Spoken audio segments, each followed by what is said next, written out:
జన విజ్ఞానం ప్రేక్షకులకు వీక్షకులకు స్వాగతం. ధ్వని జనకము కంపించినప్పుడు ధ్వని ఉత్పత్తి అవుతుందని మనకు తెలుసు. కానీ ధ్వని జనించేటప్పుడు వస్తువు యొక్క కంపనాలని మనము చూడలేము. ఈరోజు ప్రయోగంలో మనము ధ్వని జనకము కంపిస్తున్నప్పుడు దాని కంపనాలని మనము చూడటానికి ప్రయత్నం చేద్దాం. ఈరోజు మనము శృతిదండంలోని కంపనాలని పరిశీలిద్దాం. నిత్య జీవితంలో అనేక ధ్వనులను వినగలుగుతున్నాం. వస్తువులు చేసే ధ్వనులను, జంతువులు పక్షులు చేసేటటువంటి ధ్వనులను మనము వినగలుగుతున్నాం.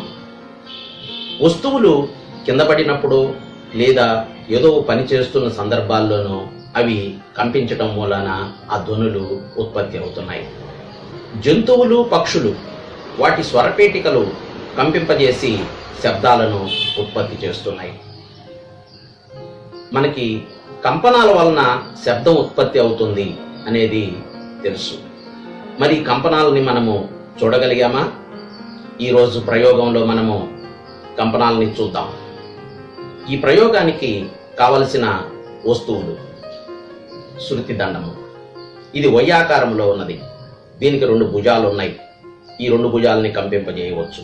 కంపింపజేయటానికి ఒక చెక్క ముక్క లేదా రబ్బర్ సుత్తిని కూడా ఉపయోగించవచ్చు.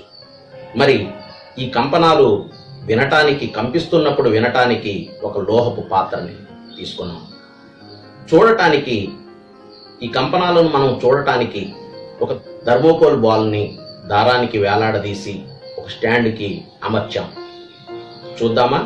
మొదట కంపింపజేసి ఇది కంపిస్తున్నటువంటి వస్తువు శబ్దము చేస్తుందా లేదా అనేటటువంటి దాన్ని మనము ఒక పాత్రను ఉపయోగించి తెలుసుకుందాం.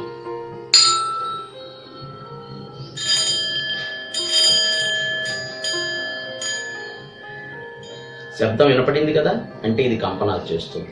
ఈ కంపనాలని మనం ఇప్పుడు చూద్దాం థర్మోకోల్ బంతి ద్వారా.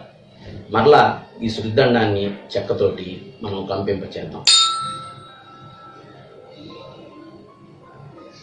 చూడండి, థర్మోకోల్ బంతిలో మనం కంపనాలని మనము చూడగలుగుతున్నాం. ఈ కంపనాలు దేని నుండి వచ్చినాయి అంటే శృతిదండం నుండి వచ్చినాయి. మరలా చేద్దాం. చూడండి ఏ విధంగా శృతిదండంలో కంపనాలు ఉన్నంత వరకు ఆ యొక్క థర్మోకోల్ బంతి కంపిస్తూనే ఉన్నది. ఎప్పుడైతే కంపనాలు ఆగిపోతాయో ఆ యొక్క బంతి కంపించటము ఆగిపోతుందన్నమాట. చూశారుగా, అంటే కంపిస్తున్న వస్తువు శబ్దాన్ని ఉత్పత్తి చేస్తుంది అని మనము ఈ పాత్ర ద్వారా తెలుసుకున్నాం. అలాగే థర్మోకోల్ బంతి ద్వారా కంపనాలను మనము చూడగలిగాం.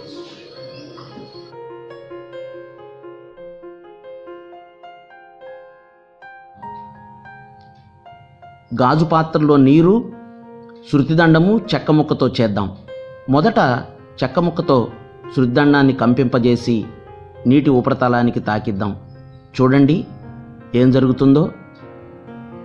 శృతిదండము నీటి ఉపరితలాన్ని తాకగానే నీటి బిందువులు పైకి ఎగసిపట్టం గమనించాం.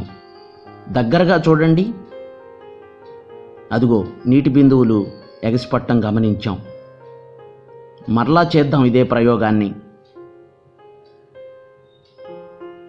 ఇప్పుడు మనము స్లో మోషన్లో దగ్గరగా గమనిద్దాం. నీటి బిందువులు పైకి ఎగసిపట్టం కనపడుతున్నాయి. అనగా ఈ ప్రయోగంలో గమనించిన విషయము శృతిదండంలో కంపనాలు ఉన్నట్లుగా మనకి తెలుస్తుంది.